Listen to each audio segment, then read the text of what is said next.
Hi, everybody. As Denise said, my name is Rose Jansen, and I'm with the Academy of Science St. Louis. We're very pleased to be partnering with St. Louis County Library to bring you tonight's Science in St. Louis seminar, Smart Farm Technologies, Breeding and Farming Crops for the Future Today. For those of you who aren't familiar with the Academy, I'm going to take just a moment to tell you a little bit about who we are. We're an independent science organization supported entirely through community contributions. At venues throughout the region, we connect science in the community through free and or very low cost public talks, science seminars and workshops, and trips and tours that feature scientists and engineering professionals of both national and international renown. In addition to advancing the public understanding of science, it's our mission to inspire the next generation of scientists and science advocates, which we do by offering a full array of free and or low cost opportunities expressly for teens, such as our Teen Science Cafes, STEM Teens Youth Leadership Council, Junior Academy of Science, and the Regional Academy of Science St. Louis Science Fair and Honors Division, this year all virtual. The Junior Academy is a pre-professional STEM membership organization for students from the full range of academic backgrounds. Teens can attend unique behind-the-scenes explorations of leading engineering, technology, and science labs of our region, participate in field opportunities, and challenging and engaging science competitions. Again, now all offered virtually online. And Junior Academy members make real-world connections, meeting top STEM professionals. You can find more information on the Junior Academy of Science and all of our community-wide science events and programs by visiting our website at academyofsciencestl.org. You may also visit us on Facebook, Instagram, or Twitter. You can also sign up to receive Academy e-news on our website. And again, at academyofsciencestl.org, or this evening, you can jot your email address down in the online program survey, which will pop up in the chat window a couple times this evening before you leave. I do want to mention a couple upcoming events before I introduce our speaker this evening. Next Thursday evening on February 18, also at 7 p.m. via Zoom, you might want to join us for the electrolysis of Martian brines, production of hydrogen fuel, and life support oxygen on the red planet with Vijay Ramani. He is the Roma and Raymond H. Witkoff Distinguished University Professor of Engineering, Environmental, and Chemical Engineering with the McKelvey School of Engineering and Director of the Center for Solar Energy and Energy Storage, as well as a faculty fellow for entrepreneurship at Washington University here in St. Louis. This event is part of our bi-monthly NASA Connections series in partnership with the NASA Solar System Ambassadors of Southern Illinois. It's free and open to the public, and you can register to attend on our website. If you're a teen or you know of a teen who is interested in science, aerospace, and or engineering, on Thursday evening, February 25 at 6 p.m., the Academy is hosting an interactive virtual teen science cafe, Deep Space AI, as part of our Girls Can STEM series in partnership with the Zonta Club of St. Louis, and featuring Jill Davis, a Missouri S&T doctoral student and 2019-2020 Zonta International Fellow. So I encourage you to check that out. And again, you can find more information on this and any of our upcoming events and programs, registration information as well on our website at academyofsciencestl.org. So with all of that said, I'd like to introduce this evening's speaker, Dr. Nadia Shakoor. Dr. Shakoor is a senior scientist and associate director of TerraRef with the Donald Danforth Plant Science Center, and co-founder and CEO of Agrela Ecosystems. She earned her undergraduate degree in molecular and cell biology from the University of Illinois at Urbana-Champaign, her master's of science in molecular genetics and cell biology at the University of Chicago, and her Ph.D. in biological and physical sciences from the University of South Carolina, Columbia. Nadia is an expert in crop genetics, GWAS and QTL mapping, and plant phenotyping, and the engineering of outdoor platforms such as solar-powered in-field phenotyping devices and wireless sensor networks, and is a former project director of multiple multi-institutional and international projects, including the Bill and Melinda Gates funded Sorghum Genomics Toolbox. In the Mockler Lab at the Danforth Center, Nadia and colleagues developed the PheNode, an energy-efficient, smart, field-deployable, environmental sensing and crop monitoring station. She was recently awarded a 3-year, $1.4 million grant from the National Institute for Food and Agriculture, and the National Science Foundation to develop FieldDock, an integrated smart farm system that collects real-time data from the field to effectively track crop performance. And she is here with us tonight to talk about some of her pioneering breakthroughs for a rapid advancement in digital ag and the pivotal role those advancements might play in the machine-managed cyber physical farms of the future. We're pleased to have her here with us for this interesting and important look at driving advances in crop breeding and automating farming tasks to help both researchers and farmers bring food from the farm to the family table. Won't you please join me in welcoming Dr. Nadia Shakoor? Well, thank you so much for the introduction, Rose and Denise. And I want to, say good evening, everybody. First off, I'd like to thank the organizers, Natalie and everyone, and the sponsors for the invitation and the opportunity to talk to you today. So like Rose said, my name is Nadia Shakoor, and I'm a senior scientist at the Donald Danforth Plant Science Center here in St. Louis, Missouri. And I'm also the co-founder and CEO of Agrela Ecosystems. So for those of you who may not be familiar with it, the Danforth Center, shown here on the bottom left, is actually the world's largest non-for-profit basic plant science research institute, and it's right here in our backyard in Creve Coeur, Missouri. There's a lot of really great research that's happening at the center, and I encourage everyone to look them up, as this is a really neat place here, right here in our region. So at the center, in addition to being a research scientist, I'm also the project director for a program called TerraRef. This is a $20 million plus investment by the United States Department of Energy and the Bill and Melinda Gates Foundation, in which we've built the world's largest agricultural sensing platform, in addition to several other sensing platform technologies for the improvement of a crop called sorghum, shown here on the top left. So why is there so much investment in sorghum? Well, if you haven't heard of it, sorghum is a grain crop that is pretty closely related to corn, and it's considered to be a very good bioenergy feedstock, meaning that it has some traits in its composition that make it a great crop for producing biofuel. And believe it or not, it's also a staple food crop for a large population of our planet, particularly in sub-Saharan Africa and the Indian subcontinent. It's also drought tolerant and does quite well in poor soils and relatively harsh environmental conditions. On the right is a photo of the TerraRef field platform that's located out in Maricopa, Arizona. The TerraRef platform, it represents what could be considered the gold standard of field collected data. And as a plant scientist, dedicated to crop improvement, I hope that you'll come away today with an understanding of what we hope to achieve with in-field sensor and data collection systems like this and others that I'll talk about, including the PheNode, which we've turned into a commercial endeavor with our company, Agrela Ecosystems, and the FieldDock project that recently kicked off and is sponsored by the National Institutes of Food and Agriculture and the National Science Foundation. The FieldDock project represents some really new and exciting frontiers in smart farm technologies. So before I go too much further, let's start with some definitions so we can all talk like plant scientists here. So phenomics is an area of biology that's concerned with the measurement of phenomes, or a given set of physical and biochemical traits that belong to an organism. Phenomics is essentially the systematic measurement of any and all observable traits, and these traits are known as phenotypes. So for a food crop, a phenotype to measure could be something like plant height, the number of ears on a corn plant, the number of days it takes to flower, or the amount of above ground biomass. And phenotyping is the actual activity or the process of determining, analyzing, or predicting all or part of an organism's phenotype.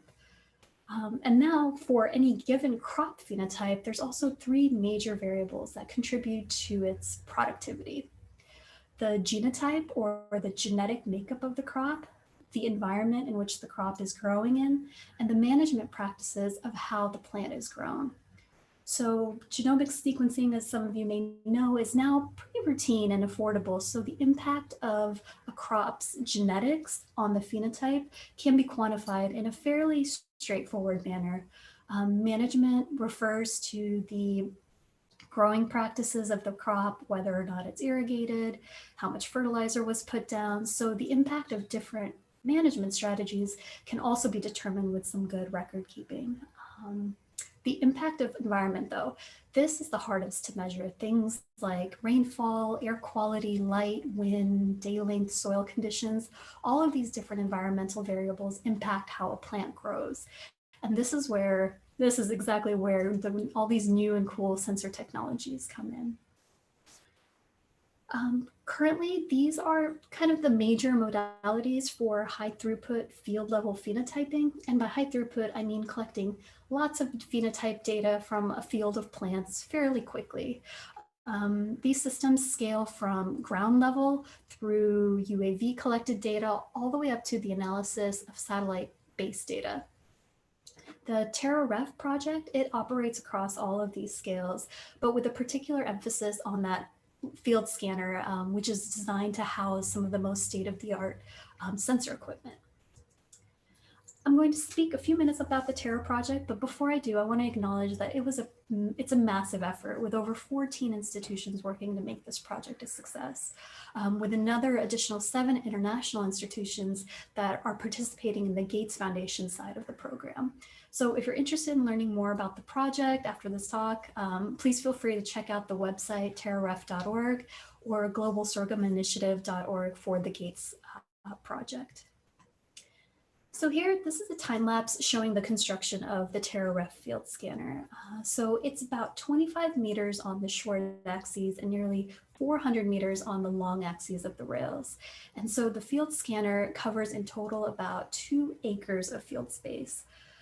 That white box that you saw in the video, the scanner box, it's about the size of a minivan, and it's stocked with state-of-the-art sensors, including things like hyperspectral cameras, 3D laser scanners, thermal imagers, stereo cameras, you name it. It's also equipped with a suite of environmental sensors as well. This system, it was built in Maricopa, Arizona at one of University of Arizona's agricultural research stations. And you might be thinking, why would a Danforth-led project be built out in Arizona? I'll give you a hint. It's in the background of this video. Actually, I think it's mentioned right now in the video. Maricopa, it's in the desert. So it makes it a perfect place to test crops like sorghum in particular for stress responses, looking at drought tolerance, heat susceptibility, water use efficiency, and so forth. The system, it scans the field daily, and we've built a really large computational processing and analysis pipeline to make sense of the raw data coming from the sensors. For those of you who know data, we are actually generating over 4 terabytes of data a day from this project.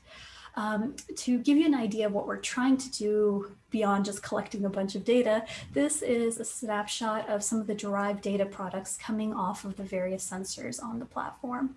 On the top left is the use of imaging sensors to carry out automated feature recognition, measuring individual leaves, and measuring traits like growth rate.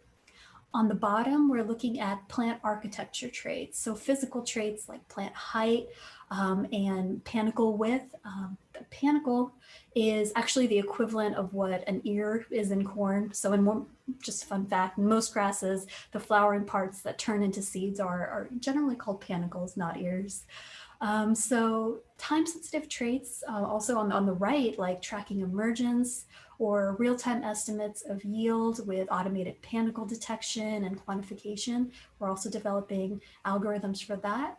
And where it gets really interesting, kind of on the top right, is when we can start using the massive amounts of data coming from all of these various sensors on the field platform and start building predictive crop models, where we're using machine learning and AI methods to predict traits like end of season crop yield based off of early season data. So this is a huge advantage of this TerraRef platform.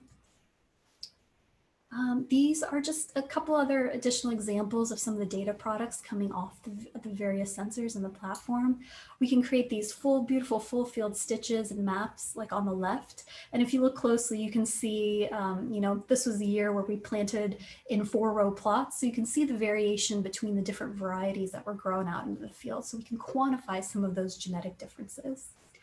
And also, since everything on the field scanner is georeferenced, we know where all the points of the field are, we can layer information from multiple sensors and go back to an individual plot and create these time lapses and track plant growth and behavior throughout the entire field season, and not just wait for the end of the field season to go out and collect data on a clipboard. So the TerraRef project, it's a domestic endeavor. However, the Bill and Melinda Gates Foundation funded an extension to the field scanner. So originally with the DOE, we had about 1 acre of field space, and with the Gates Foundation sponsorship, we ended up expanding the acreage of the gantry to 2 acres. We're also, with that program, developing low-cost sensor platforms for sub-Saharan Africa and India. The project is set up virtually exactly like the TerraRef project, however, with a focus on grain sorghum for food use. The TerraRef project was focused on energy sorghum for biofuels. And we're testing different types of sensing platforms in multiple locations worldwide. And this is just kind of showing you where some of our project teams are located. So back to being a plant scientist. Okay, so we're dedicated to crop improvement. So what do we hope to achieve with systems like these programs we're developing? What are the important endpoints of all of these hardware and software solutions that we need to help accelerate breeding better crops? First, we need to be able to validate traits, phenotypes in multiple varied environmental conditions. This is done to accurately measure the impact of genetics versus environment versus management. So back to that G by E by M equation that determines a crop's phenotype. Second, we need to connect genotypes with phenotypes across time and space over the course of a full field season with real-time data collection, combining it with modeling and analytics as well. This is how these sensor platforms can help us improve our breeding programs if they can robustly measure and model these parameters. The TerraRef field scanner can do that, and this is what we're working on with this large project team. But the field scanner, it's a one-of-a-kind, multi-million-dollar platform, and we certainly can't build a field scanner at all of our field sites. What we measure in Arizona is going to be quite different than what is happening here in St. Louis, which is going to be even more different than the environment in sub-Saharan Africa.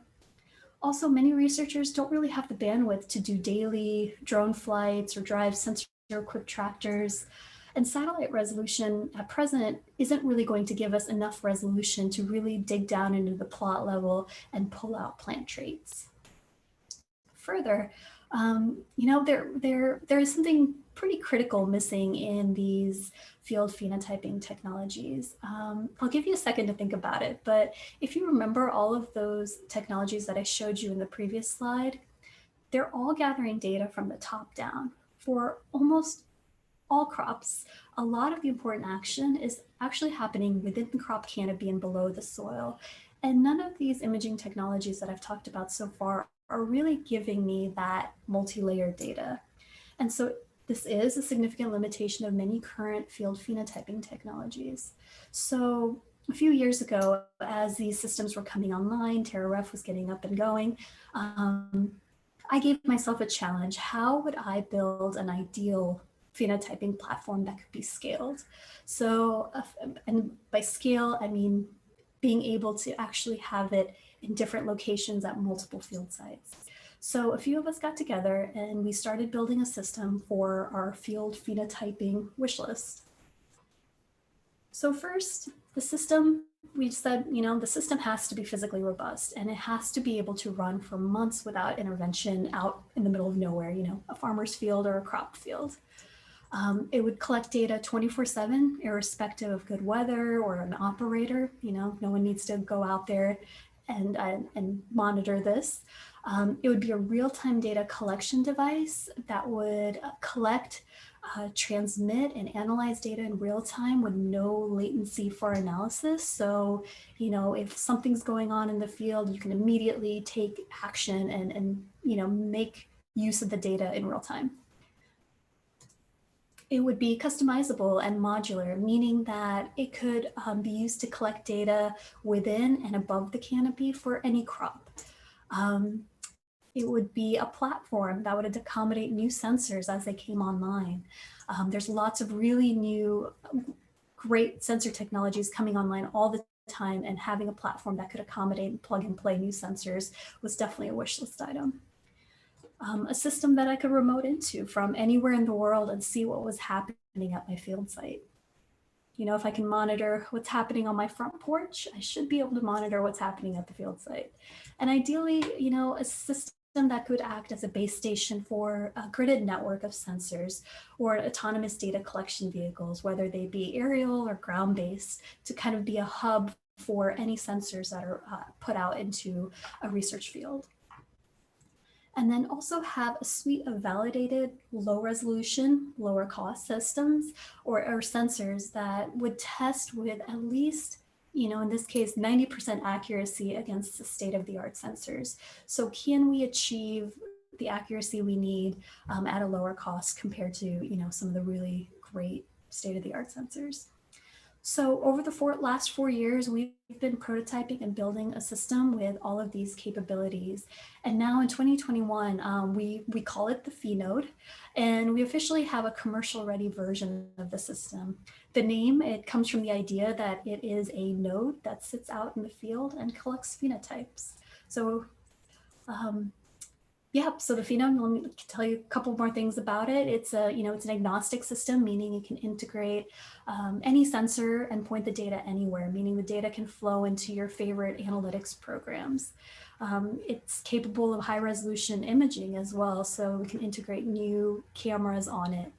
It's completely solar powered, meaning, you know, put it out in the field, there's no need for anything beyond solar power, but it can also be plugged in for indoor use as well. The version after, you know, the last several years, it now comes standard with 14 or 18 different sensors that can be swapped out as long as there's like a standard communication protocol. And it's modular, meaning you can change the height, easily swap the sensors and make it, which makes it easy to repair.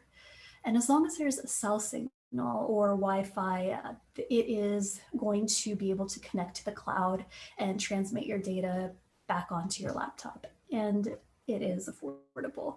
So my favorite part of the PheNode is actually has this amazing user interface that shows the real-time data. So as a plant scientist, I can log in and check in on all of my field sites from my computer or my cell phone.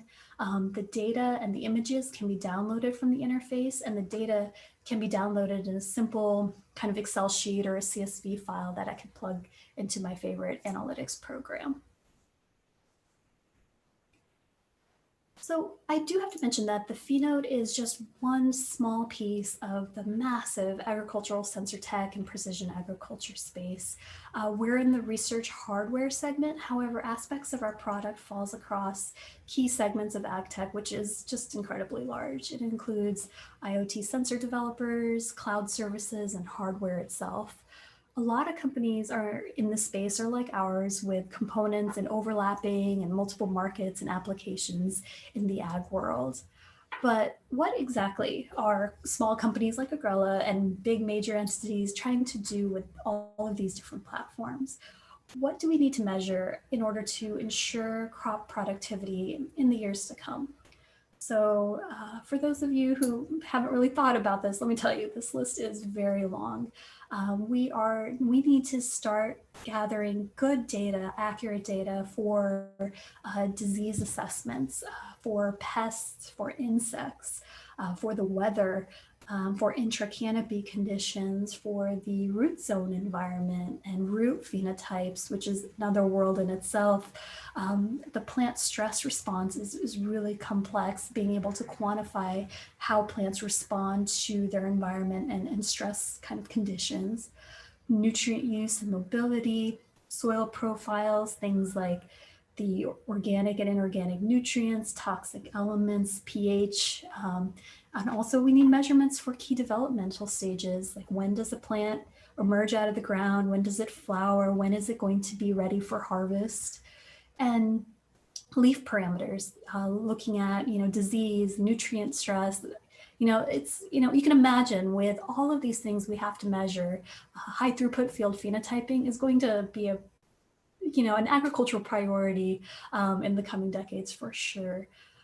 Remote sensing technologies, sensor platforms on UAVs and ground vehicles, and statistical data-driven analytics are being rapidly customized and deployed for high-throughput phenotyping, and also as plant performance measurement tools for crop improvement and precision agriculture systems, for agronomy, for soil science, and farm management. However, high costs, weather-dependent data collection, for example, trying to fly a UAV under windy conditions, the data processing lag from complicated or inefficient procedures, and also a lack of standardization in sensor-based technologies are just a few of the recurring issues kind of preventing some of these technologies from becoming more accessible. Additionally, each new developed phenotyping technology or tool usually can only measure one or a few facets of these many highly quantitative and multivariable traits in agriculture, things like yield, environmental stressors, or drought resistance. So therefore, like the full loop needed to make concrete advances in improving our food, fuel, and feed crops, it really still remains open with our current piecemeal-ish agricultural technology platforms. So with the PheNode, we made a scalable field phenotyping device that is now accessible to researchers in production agriculture. A couple years ago, I started thinking about how we could take the technology we've been developing and combined with the knowledge we've gained from the TERRA program, how can we try to start attempting to close that loop? And so with that came the idea of the FieldDock. So with the FieldDock, we are aiming to close that loop by developing and deploying an integrated, what we call cyber-physical system for connecting plant phenotypes to genotypes with real-time crop management. With a robust and wireless sensor network, this integrated system that you're seeing here, or the FieldDock, will deploy and manage daily autonomous UAV flights over target fields to automate crop modeling and genetic mapping in order to accelerate breeding efforts for, energy efficient, nutritious, high yielding crops, while also tracking farm inputs to potentially guide crop management. You can see in these graphics what the small wireless sensors in the sensor network look like on the left. They can be put into individual plots or areas where you want to monitor within the canopy. And then on the right, you can see what looks like the PheNode at the heart of the FieldDock platform, but with a landing pad and garage for an autonomous drone. The FieldDock also has the ability to process the drone collected and the wireless sensor collected data at the edge. So meaning in the field or any other remote location that's not readily connected to an infrastructure. So I know this slide is quite busy, but let me walk you through it. So on the inner loop, starting from the top middle, the FieldDock sends out its UAV. The UAV and the wireless sensor network gathers data on plant stresses and the environment. The data is collected and processed and then analyzed for breeders and crop scientists. In the breeding and research loop on the left, the FieldDock corroborates the UAV data with the TerraRef reference platform, and automated alerts are generated if the UAV data doesn't match up with the reference data. On the farm side, the FieldDock alerts farmers of high stress areas, allowing the farmer to adjust inputs in real time based off of the FieldDock's recommendations. So integrated smart farm sort of systems like the FieldDock are really vital so that high throughput phenotyping tools are streamlined to be accessible for broad and applied agricultural use. So with FieldDock's onboard crop model processing, crop researchers like myself will receive a constant stream of remote data that will allow them to focus on the analysis and the breeding strategies rather than manually collecting the data throughout the growing season. Breeding efforts across the country, both private and academic, employing the minds of many talented researchers and computer engineers, could further fine-tune such a device for other environments. A standardized all-in-one platform like the FieldDock could potentially unify global efforts to accelerate some of the most critical breeding goals of our time by making it affordable and lowering that barrier to entry for such a kind of what seems like a high-end advanced cyber physical smart farm technology. For farmers, the FieldDock platform aims to connect that spatial, temporal, and multi-layered environmental data in real time while generating powerful predictive analytics and machine learning models that will drive reliable commands to, eventually automate field equipment throughout the growing season. A smart farm will self-learn with such a system in place and adapt to keep pace with the rapidly changing climate and the unpredictable challenges it's going to bring. We hope, I hope that the FieldDock will act as like this all-encompassing platform to gather crucial field data needed to offer decision support for farmers in the short term, but also develop machine learning models from detailed data sets for that autonomous farm of the future. Ultimately, the FieldDock project will collect plot level data at the spatial and temporal resolution necessary for farmers and growers to develop and improve high yielding energy efficient crops that are going to be resilient to variable climates. And also this system is going to benchmark an integrated closed loop smart farm system that can help agricultural growers hopefully reduce their energy inputs in real time. So with that, the future of successful farming and breeding operations, they're going to rely on sensor technology that has the characteristics of FieldDock, of PheNode, TerraRef, and many, many more. If I sit and daydream about smart farms, I envision future farms that have tractors, drones, and rovers that are deployed automatically, autonomous UAVs that monitor field conditions and define and identify breeding blocks, drones and rovers that control for pests and manage pollinations, biodegradable remote soil probes that can detect water and fertilizer needs and that can alert the system of any issues. You can imagine ground rovers that take intra-canopy measurements that can spot spray for weeds and insect pests within the canopy. Also, being able to successfully correlate and validate environmental data to satellite imagery and everything, all of it being powered by sustainable energy. So this vision that myself and many others have of completely automated smart farms and breeding operations, it's slowly but surely, it is becoming a reality, and the continued development of robust, diverse, and reliable sensors and sensor platforms will be critical to the agricultural sector and our efforts to increase the world's food and fuel outputs. So with that, before I wrap up, I'd like to briefly acknowledge the large team that made the TerraRef and Gates project successful, and the folks at Agrela and Integrated Systems Engineering for their work on the PheNode and FieldDock projects. There are a great number of very talented people and supporting institutions across all of our project teams. So thank you very much for your attention, and I'd be happy to take any questions or discussion. Thank you so much, Dr. Shakoor. That was very interesting and fascinating and exciting to see what the future of farming looks like. So going through the chat box, let's see. We've had a few questions.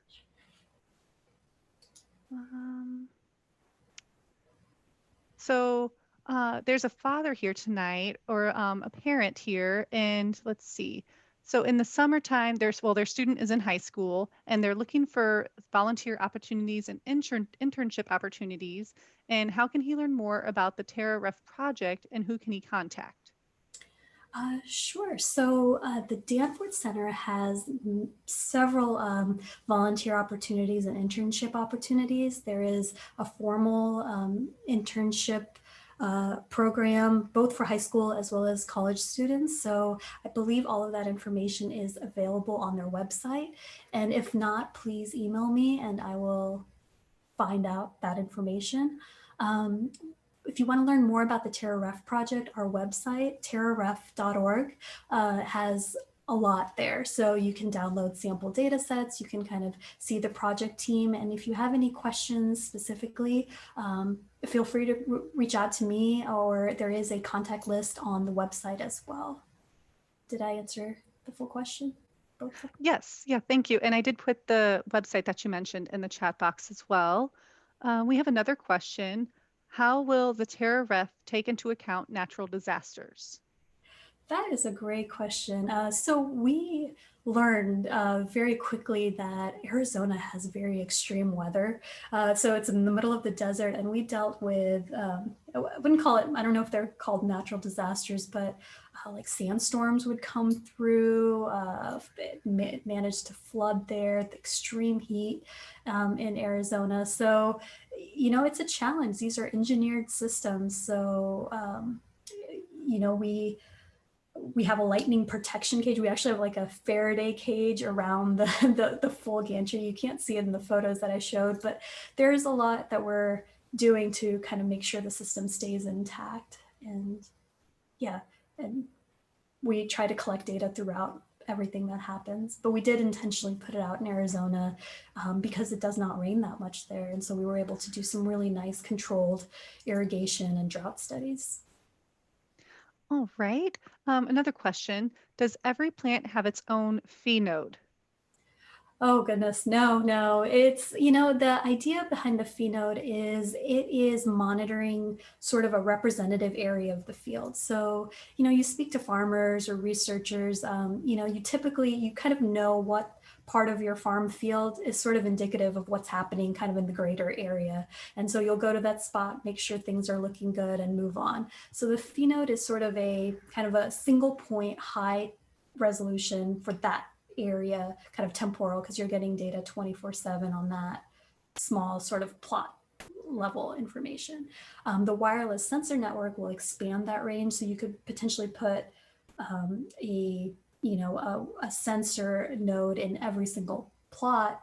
But I think for every plant, I'm not sure why you would want to monitor every plant, but there might be someone who would be. All right, thank you. Let's see, another question. What kind of data points have you found to be the best correlated with yield? Yeah, so with the TerraRef project, we are focused on bioenergy yields. So things like how much above ground biomass there is at the end of the field season. So early season growth rates will impact yields. Kind of a lot of like the early season conditions really have quite a bit of an impact on that final phenotype. With yield in terms of grain production, there's, you know, the environment really plays a big factor there. How is the are the environmental conditions, the water conditions, the favorable for good seed filling and, you know, growth during that sort of critical reproductive stage of the plant? All right, and another question too along the same lines. Also, is there a plan to test this technology in other crop species?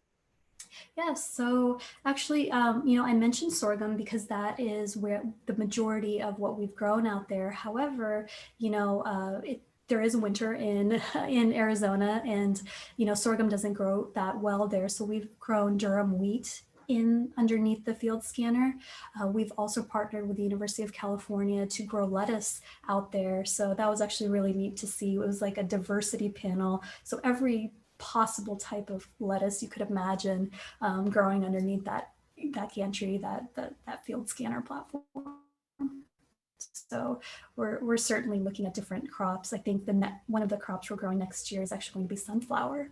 So it'll be, so definitely. Awesome.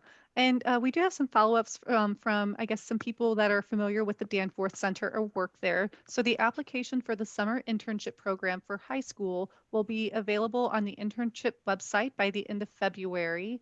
And then we also have Sandra, who works in science education at the Danforth Center, and she coordinates the high school internships through the Education Research and Outreach Lab. She says that the parent can write to her, and if it's okay, let's see, I can go ahead and share her email in the chat, if that's okay, Sandra, if you just want to type yes or no into the chat, if I can share that within the chat. And let's see, as far as other questions, what about crops being affected by the winds? By the winds, that's a tough one. I would love to see a sensor that can measure, like you could put on a leaf and measure like the effect of wind. There isn't a lot of research on wind damage and response to wind because it's such a variable environmental. That's like a perfect example of something that we don't really have a good handle on. So I don't know of very many sensors that can handle wind. I'd love to know more. All right, let's see. Are any groups reaching out to you to use this type of sensing to manage forests? Um, we who have we actually did. We received, this was a little while ago, but about a year and a half ago, we were approached by a group who was interested in monitoring. So the PheNode that I was talking, this is specifically for the PheNode. They were interested in adding air quality sensors to the PheNode to track like fires and see if, like, for fire prevention. So that's about the most we've gotten from the forest industry, but there is certainly a lot of applications and it could be quite useful for them. All right, let's see. We have another participant who notes that they're curious, what is the duration of the feedback loop, i.e. how quickly do new discoveries become normal practice on a typical farm? Oh, that's a great question. The feedback loop so it depends. So like if you are looking at just something like your soil moisture sensors and you want to, based off of the readings of your soil moisture at, different depths, and then that's how you turn on your irrigation. So that could be immediate. Things like for breeding and agriculture, it's much longer term. You take a look at the data that you've gathered that year, and then based on that you might make different crosses, different you might choose different varieties that will get put into your breeding program depending on how they grow over the course of the field season. So for breeding purposes, that feedback loop is going to be a little bit more delayed, but for actionable advice for a farmer or for even the researcher trying to kind of manage their farm, manage their research plot, it can be quite quick. All right, a few more questions here too. What are the next steps for the PheNode, such as in Africa? Oh, that's a great question too. I would love for the PheNode to, be a platform that could be, global. We're currently working on methods to try and reduce the cost. Sensor technologies, there's a trade-off for having good, accurate data collection, and then the price point, right? And so for Africa, specifically, we'd want to kind of be able to have a high quality product that's going to be affordable and deployable. I'm really looking forward to expanding into Africa one day soon. So. All right, how many sensors per PheNode and what LOT technology is used? Yeah, so currently in our commercial version, we have 18 sensors that come kind of standard. However, it can accommodate many more than that. And in terms of the IoT technology, it is, we have a global SIM on it. It is, the LoRaWAN for the wireless sensor networks. So it is, that's sort of the sensors. With the sensors, the sky's kind of the limit. With it's fun talking with our engineers. We've been told we can potentially put up to 100 sensors on the PheNode. I don't know where they would go, but with the kind of the power capabilities and the kind of the management system that's being built into the PheNode platform, we can accommodate quite a few sensors. Great. Let's see. What traits were best measured? What traits were best measured across the multiple locations, taking into account the environmental variation across sites? So best measured. So I'm not sure I understand that entirely. Like, if what gave the best results, maybe. So so there's this concept in plant biology or just in general called heritability. So heritability means,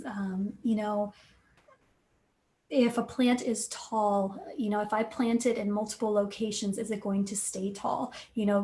doesn't matter what the environment throws at it, that plant's going to stay tall. So those highly heritable traits, so heritable traits include plant height, some grain yield characteristics. Those are considered highly heritable, and so those are kind of the best and easily measured across the different environments. There's other traits that aren't necessarily as heritable, which kind of give you a headache because in one location they grow really well and in the other not so well. All right. Were there good results seen with the wheat and lettuce similar to the sorghum? Absolutely. So, a big part of this project is developing some of those, what do you call it?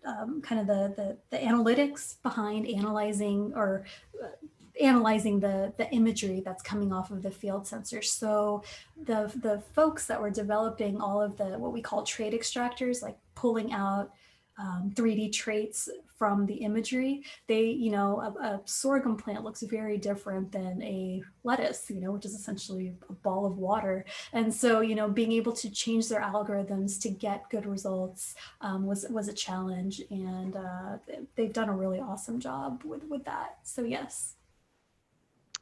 And the question that was the last question, you did answer the question well. The same person noted. So that's good. Let's see. And some other questions here. Is any of the technology being used currently by the farmers?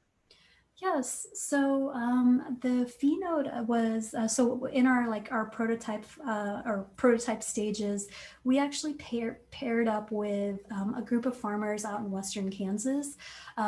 They who had kind of like this initiative to test out different technologies on their farms for water for monitoring their water use. So have our PheNodes have been out in farmers' fields for the last couple of years now. Again, it's kind of interesting because the PheNode and all of these devices, they're designed from the perspective of a researcher, but we've had a lot of interest from farmers in using our platforms. And, I've learned a lot and I welcome those partnerships. So hopefully we can get to a point where we have a version of the PheNode that's going to make sense for a farmer, because certainly some of the sensors on the PheNode right now, like light quality and that might not be that useful for a farmer.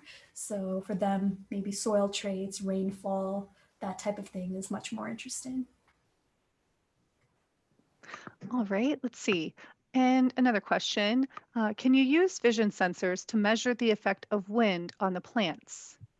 Sure. Yeah. That was actually the wind aspect of it was quite a challenge because, I mentioned with a field scanner, we would be able to layer the multiple sensors on top of one another, like the data.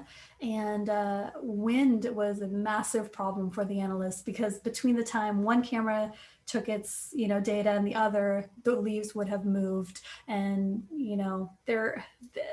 the wind is definitely something that we're able to capture with the sensors, but whether or not we can measure the effect of the wind, I mean, maybe I think that's something worth pursuing. Let's see. Does all the data go to you for further analysis for the furthering of AI? Yes, so we do have groups that are doing that. So the TerraRef project is interesting. We had a mandate from the Department of Energy to make it all public. So there are many groups out there that are working with the data. It's actually all available through data portals on that website, terraref.org. And so yeah, so we are kind of trying to use this information and really kind of take it to the next level with machine learning and to do that to see if we can not only just kind of see what's happening, but use AI, use machine learning to identify things we can't see. So. All right, we just have a few more questions here. Let's see. So after getting the data from the sensors, how can you decide the optimal gene? Yeah, so one thing I didn't mention today was everything that is grown underneath the TerraRef platform. In general, it is sequenced. So we have to have what I mentioned, that management piece, the genetic information piece, and the phenotype piece. So everything, big part of the program was actually sequencing every sorghum variety under the sun.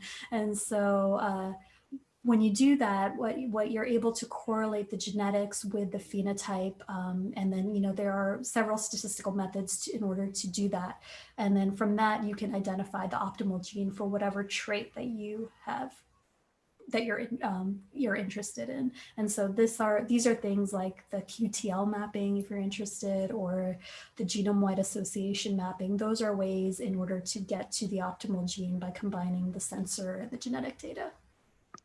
All right, and I do also want to make note that there's the link to the survey in the chat. So if you do have time, we'd appreciate it if you fill that out. And let's see, it looks like the last question we have here is, what kind of density of nodes would you need to understand the condition in your area per field, per farm, and per region? Yeah, that's a great question. That is something that is 100% dependent on the application. Depends on the farmer. Depends on that particular area. Is it a very uniform area? Sometimes there's multiple acres and it's a very uniform kind of landscape, soil type, etc.